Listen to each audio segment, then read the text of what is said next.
वालेकुम दोस्तों, आऊं आहियां अब्दुल हकीम। तव्हां ॾिसी रहिया सिंधी टेक यूट्यूब चैनल। दोस्तों, टेक जो मतिलबु आहे त मालूमात ऐं इंफॉर्मेशन।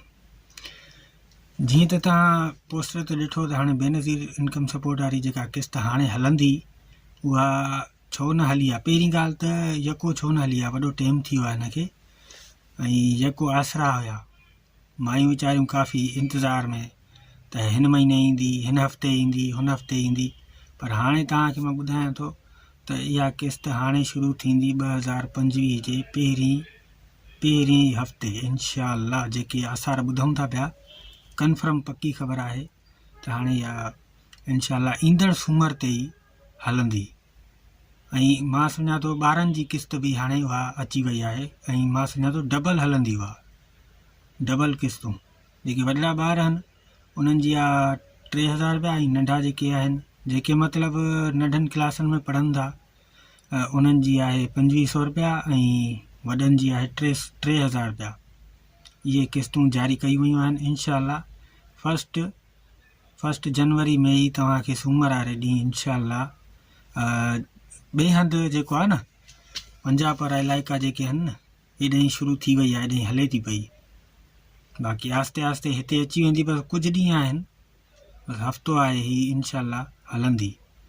ऐं काफ़ी मायुनि खे इंतज़ारु आहे त किस्त यको छो न आई आहे, छाजे करे न आई आहे।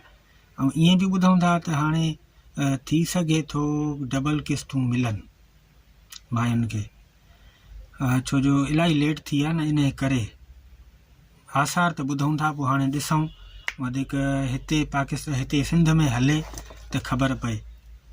ऐं ॿी ॻाल्हि त हाणे जेके माना इंतज़ार में आहिनि त उन्हनि जो हाणे इंतज़ारु ख़तमु आहे। ऐं ॿी ॻाल्हि इहा बि आहे त हाणे तव्हां थोरो पंहिंजो इहो माना जेको ॿारनि जूं किस्तूं आहिनि नी डबल, त उनखे माना चेक करायो। त के हिते जेके हलाइनि था न पैसा, उहे चवनि था हिकिड़ी किस्त आहे, ठीकु आहे, ईअं बि थिए थो। ऐं हिकिड़ी किस्त पाण था खणनि। औंठो त मिसाल तव्हांजो लॻी वियो, औंठे खां पोइ त हुननि जी मर्ज़ी आहे न त घणा ॿुधाइनि पैसा, छो जो चवनि था त हाणे 2 किस्तूं आयूं आहिनि ॿारनि जूं। पोइ थी सघे थो तव्हां सां धोखेबाज़ी बि कनि।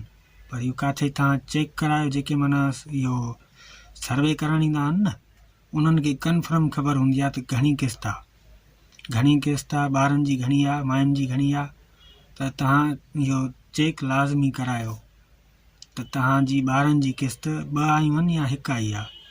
छो जो काफ़ी टाइम अॻु में बि माना ईअं थियो आहे। सो चङी तरह तव्हां चेक करायो। ऐं तव्हांजो इंतज़ार बि ख़तमु आहे। इंशाअल्लाह फर्स्ट हफ़्ते में ई ये किस्त खैरपुर मीरस में हलंदी। ठीकु आहे दोस्तों, जेकॾहिं वीडियो पसंदि आई हुजे त लाइक कजोसि, चैनल खे सब्सक्राइब कजोसि। ठीकु आहे दोस्तों।